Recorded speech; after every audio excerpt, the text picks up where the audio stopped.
Hello friends, welcome back. চলে আসলাম আজকে আরও একবার দুর্দান্ত একটা ইম্পর্ট্যান্ট ভিডিও নিয়ে। আজকের যেটা আলোচনার বিষয় সেটা হলো হ্যাভিং হ্যাড। দেখো, আমি অলরেডি স্ক্রিনে লিখেছি হ্যাভিং হ্যাড। তোমরা জানো এর আগে আমি হ্যাভিং নিয়ে ভিডিও করেছিলাম, সেখানে দেখিয়েছিলাম কিভাবে হ্যাভিংয়ের মাধ্যমে মডার্ন ডেজে আমরা বিভিন্ন রকমের লাইন ইজিলি বানাতে পারি, যেখানে অ্যাকচুয়াল যে আমরা স্ট্রাকচারটা ফলো করি, যে হ্যাভিংয়ের পরে ভার্বের থার্ড ফর্ম হয়ে যে রুলটা হয় সেই মতন ফরম্যাট সব জায়গাতে হচ্ছে না। খুব ক্যাজুয়ালভাবে লাইনগুলো বলতে পারি, যেগুলো আমাদের দৈনন্দিন জীবনে ইংলিশ বলার কাজটা অনেক স্মুথ করে দেয়। এইগুলো হলো মডার্ন একরকম বলতে পারো ইউজ, যেগুলো আমরা হ্যাভিংয়ের ক্ষেত্রে দেখি। তো তোমরা সেই রিলেটেড ভিডিওতে দেখেছো যে কনসেপ্টটা আমি কিভাবে এক্সপ্রেস করেছিলাম। এখানে আজকে আমি তোমাদেরকে ডিসক্রাইব করব হ্যাভিং হ্যাডের ব্যবহার করে কিভাবে তোমরা দৈনন্দিন জীবনে লাইন বানাতে পারো, যখন তোমরা ইংলিশে বলার চেষ্টা করছো তখন এবং লিখছো যখন, তখনও এই ধরনের কনস্ট্রাকশনগুলো খুব ইউজফুল হয়ে থাকে। হ্যাভিং হ্যাড খুব দুর্দান্ত একটা ফরম্যাট, দারুণ স্টাইলিশ সাউন্ড করে, এবং কেমন ধরনের লাইনে কিভাবে ইউজ করতে পারি সেটা এখানে আজকে দেখে নাও। তো দেখো, এখানে যেরকম আমি করি আর কি বেঙ্গলি লাইন্সের ট্রান্সলেশন, সেরকমই এখানে করব। কিছু লাইন্স লেখা আছে যার মধ্যে দিয়ে কনসেপ্টটাকে বুঝে নেব। এত ইজি ব্যাপার যে আমি যখন এক্সপ্লেন করব পরপর বুঝে যাবে, যে একটা করানোর সঙ্গে সঙ্গেই বুঝে যাবে বাকিগুলোতে কীরকম হবে। আলাদা কিছু ব্যাপার নেই, খুবই সিম্পল ম্যাটার। তো দেখো, প্রথম যে লাইনটা সেখানে কি বলা হচ্ছে, পর্যাপ্ত অনুশীলন করে থাকায় সে ফাইনাল ম্যাচের জন্য প্রস্তুত ছিল। পর্যাপ্ত অনুশীলন করে থাকায় সে ফাইনাল ম্যাচের জন্য প্রস্তুত ছিল। দুটো অংশ এখানে কি একটা হলো পর্যাপ্ত অনুশীলন করে থাকায়, আর একটা হলো সে ফাইনাল ম্যাচের জন্য প্রস্তুত ছিল। তো আমরা একটু একটু করে টুকরো করে করবো, যেরকমটা আগে করেছিলাম। তো প্রথম যে অংশটা সেটাকে আগে আমরা ক্লিয়ার করে নিই, তারপরে বাকি অংশ নিয়ে ভাবা যাবে। প্রথম অংশে কি বলা হয়েছে, পর্যাপ্ত অনুশীলন করে থাকায় সে ফাইনাল ম্যাচের জন্য প্রস্তুত ছিল। তো এই যে প্রথম অংশটা, যে পর্যাপ্ত অনুশীলন করে থাকায় বলা হচ্ছে, এটা যেন একটা কজ ফ্যাক্টর হয়ে যাচ্ছে, তাই তো, কারণ বোঝাচ্ছে। তো এখানে আমরা হ্যাভিং হ্যাড ব্যবহার করে লাইনটাকে লিখতে পারি। কীরকমভাবে দেখো, একদম শুরুতেই আমরা প্রথমে লিখে দিই হ্যাভিং হ্যাড। হ্যাভিং হ্যাড লিখলাম। লেখার পরে পর্যাপ্ত অনুশীলন করে থাকায়, পর্যাপ্ত অনুশীলন করে থাকায় বলা হয়েছে। তো হ্যাভিং হ্যাড পর্যাপ্ত সেন্সে কি বলবো, এনাফ বলবো, তাই তো, যথেষ্ট, পর্যাপ্ত, enough. Having had enough. Enough কি, হ্যাভিং হ্যাড এনাফ অনুশীলন, হ্যাভিং হ্যাড এনাফ প্র্যাকটিস।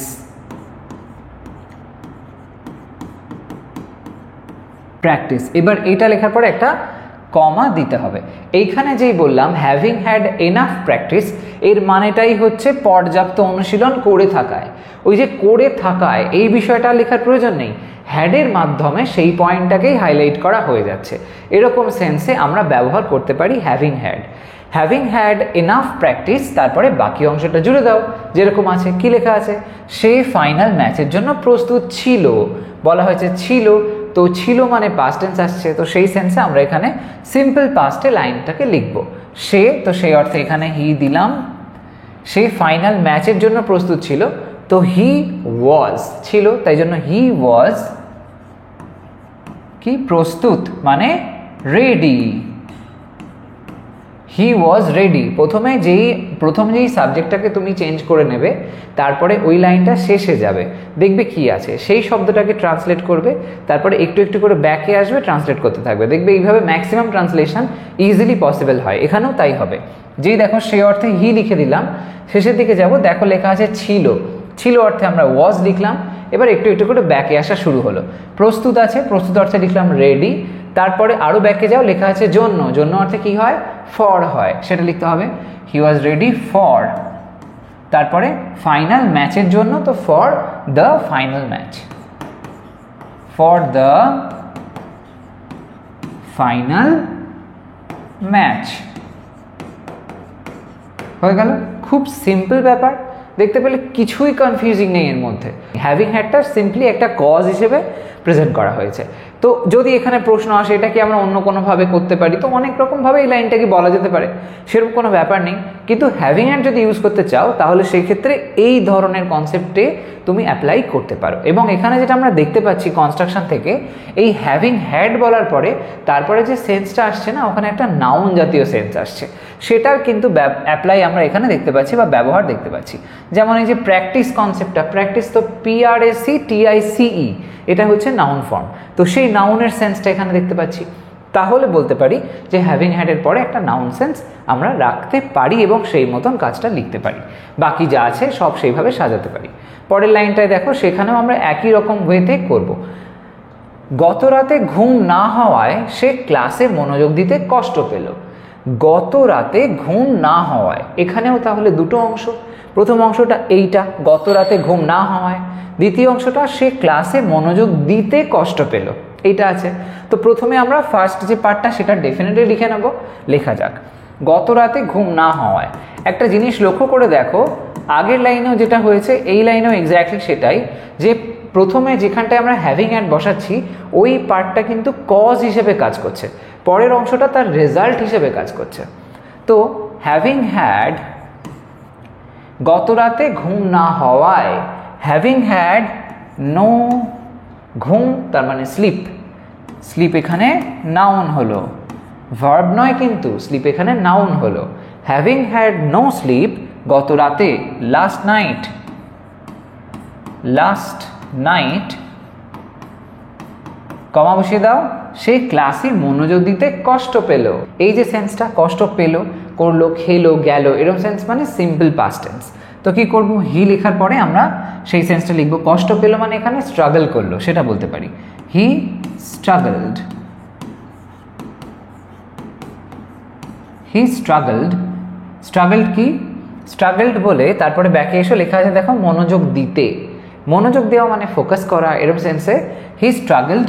তারপরে টু ফোকাস, তোমাদের আগেও বলেছি এরকম তে বিভক্তি যেই হয়, যেমন এখানে দিতে বলা হয়েছে, সেক্ষেত্রে আমরা ইনফিনিটিভ করে দিই, টু প্লাস ভার্বের ফার্স্ট ফর্ম।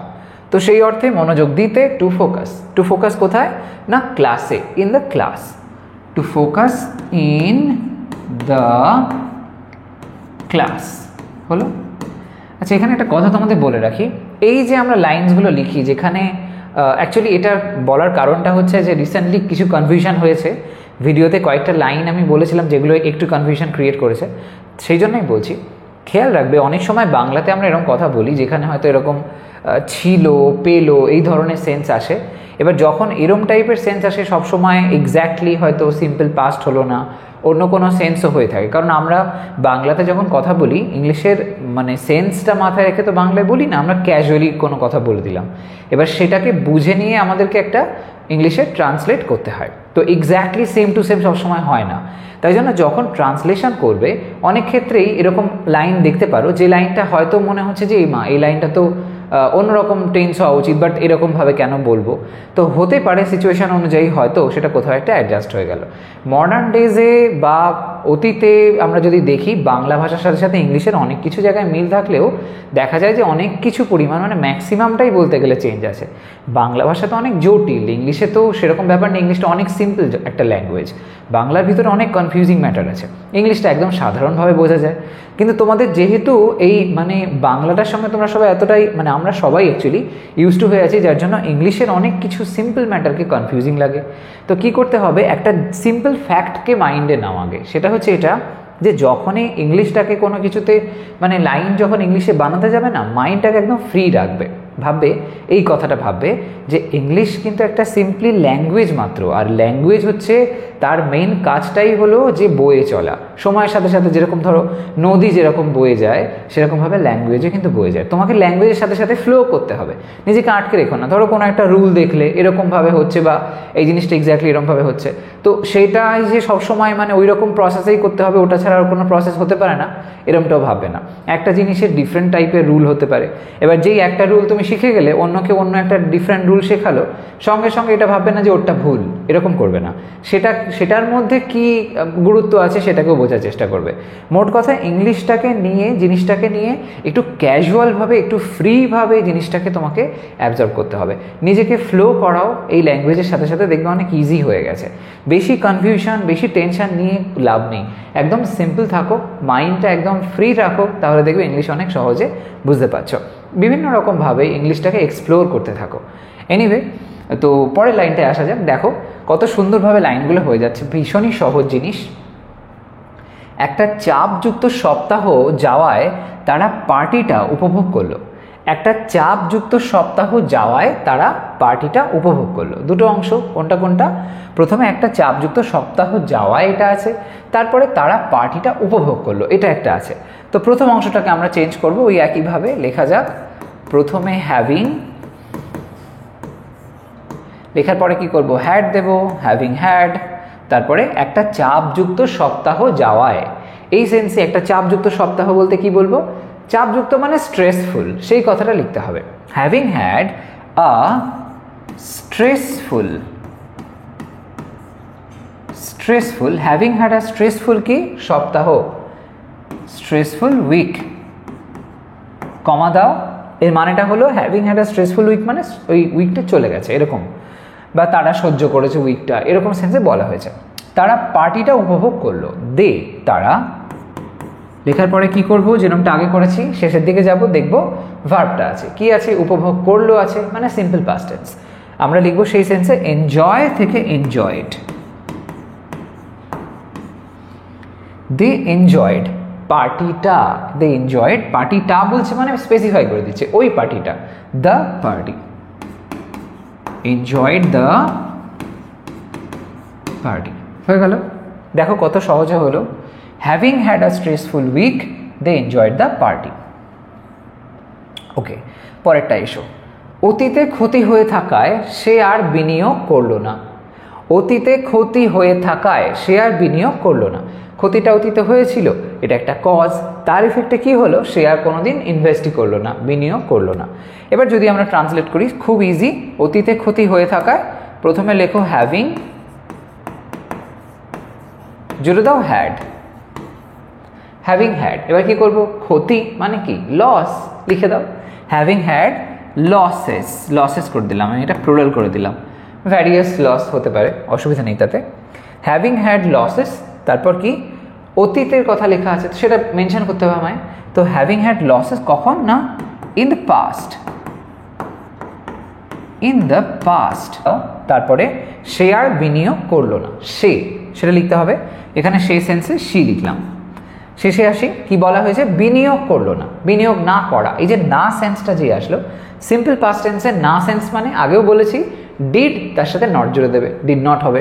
তো শির পরে আমরা ডিড নট লিখব, শি ডিড নট দিলাম, তার মানে না সেন্সটা তো হয়ে গেল। এবার কি? বিনিয়োগ করলো, এই সেন্সটা আনতে হবে।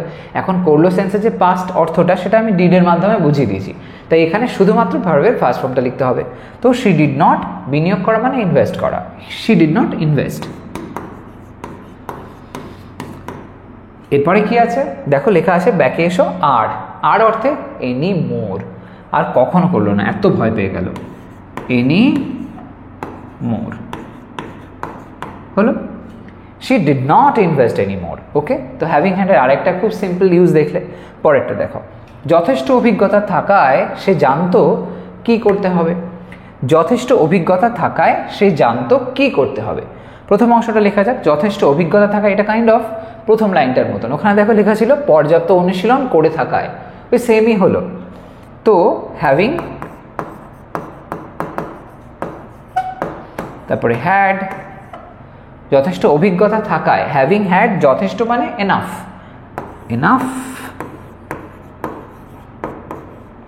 এনাফ কি? অভিজ্ঞতা মানে experience. Having had enough experience, তারপরে কি করতে হবে? কমা দিতে হবে, কমাটা দিতে একদম ভুলবে না। হ্যাভিং হ্যাড এনাফ এক্সপিরিয়েন্স, সে জানতো কি করতে হবে, সে জানতো। হি লিখি, হি জানতো মানে হচ্ছে নো শব্দের সেকেন্ড ফর্ম করে দাও, সিম্পল পাস্ট টেন্সে। হি নিউ কি করতে হবে, কি মানে what, he knew what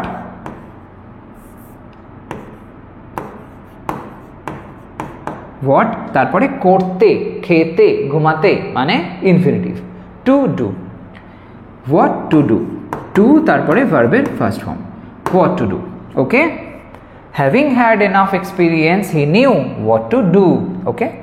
পরের লাইনটা এসো, পরের লাইনটা একটু নিচে আছে, দাঁড়াও। কি বলছে? হাতে অর্থ না থেকে থাকায় ও দিশেহারা হয়ে গেল। হাতে অর্থ না থেকে থাকায় ও দিশেহারা হয়ে গেল। এটা আমরা এরকমভাবে বলতে পারি যে হাতে অর্থ না থাকায়, বাট আমি একটু ডিফারেন্টভাবে লিখলাম এরকম সেন্সটা বোঝানোর জন্য যে এরকমভাবে হতে পারে। যাই হোক, হ্যাভিং এখানেও সেমভাবে লিখবো, হ্যাভিং প্রথমে লিখে দাও, তারপরে হ্যাড। হ্যাভিং হ্যাড কি? অর্থ না থাকায় বা অর্থ না থেকে থাকায়, এরকম সেন্সে হ্যাভিং হ্যাড নো অর্থ মানে money. Having had no money কোথায়? হাতে লেখা আছে তো in hand. Having had no money in hand, comma দাও, ও দিশেহারা হয়ে গেল। ও দিশেহারা হয়ে গেল, ও সেন্সে হি বা সি যে কোনো একটা দিয়ে দাও। হিটাই দিলাম আজকে, বেশিরভাগ হি ব্যবহার হয়েছে, কারণ রিসেন্টলি তোমাদের মধ্যে একজন আমায় বলেছো যে স্যার আপনি কেন বেশি সি ইউজ করেন। আমি জানি না অ্যাকচুয়ালি, ওইভাবে তো ভেবে করি না, আমি র্যান্ডামলি যা মনে হয় লিখে দিই, তো সেই জন্য আজকে একটু বেশি করে হি করেছি। যাই হোক, having had no money in hand he দিশেহারা হয়ে গেল। লিখতে পারো যে হি ওয়াজ, সে হয়ে গেল কি না দিশেহারা, তো হি ওয়াজ বিউইল্ডার্ড বলতে পারো। বিউইল্ডার্ড একটা খুব ভালো শব্দ, এরকম অর্থে ব্যবহার করা যায়, বিউইল্ডার্ড, হি ওয়াজ বিউইল্ডার্ড, ওকে। বা হেল্পলেসও হয়, এরকম অর্থে তোমরা হেল্পলেসও বলতে পারো, সেম সেন্সে এই একই টাইপের ম্যাটারকেই বোঝাবে। কি করবে ঠিক করতে পারছে না, কনফিউজড, সব চলবে। তো যাই হোক, having had no money in hand he was bewildered, okay. তো এখানেও হ্যাভিং হ্যাডের ব্যবহারটা আমরা লক্ষ্য করলাম। খুবই সিম্পল একটা ফরম্যাট, খুব সহজে আমরা হ্যাভিং হ্যাডটাকে ইউজ করতে পারি। এইটার ক্ষেত্রে খেয়াল রাখবে, প্রত্যেক জায়গাতেই দেখো হ্যাভিং হ্যাড ব্যবহার করার পরে আমরা কিন্তু নাউন সেন্সটা পেয়েছি। এখানে যেমন মানি, এক্সপিরিয়েন্স আছে, লসেস আছে, স্ট্রেসফুল উইক লেখা আছে, এরকম আর কি, মানে স্ট্রেসফুল উইকটা একটা মানে নাউন ফ্রেজ হয়েছে এরকম, তারপরে এখানে স্লিপটা হয়েছে এটসেট্রা, এরকম টাইপের সব জায়গাতে আমরা দেখতে পাচ্ছি। তো এই ধরনের প্রসেসে এটাকে তোমরা ইউজ করো। আমি টোটালটাকে একবার স্ক্রিনে নিয়ে আসি, ওকে। তো এই হলো ব্যাপার, তোমরাও এরকম ধরনের বিভিন্ন রকমের লাইন্স বানাও। আজকের ক্লাসটা এই পর্যন্তই থাকছে। কোথাও কোনো কনফিউশন হলে আমাকে কমেন্ট সেকশানে জানাতে ভুলো না। আর এই চ্যানেলটা এখনও সাবস্ক্রাইব না করে থাকলে ডেফিনেটলি করে নিও, কারণ এই ধরনের ইনফরমেটিভ ভিডিওস তোমরা আমার চ্যানেল থেকে পেতেই থাকবে, ওকে। আজ তবে আসি, তোমরা সবাই ভালো থাকো, সুস্থ থাকো, আর এই ভিডিওটাকে একটা লাইক আর শেয়ার করে দিও, কেমন? Bye bye.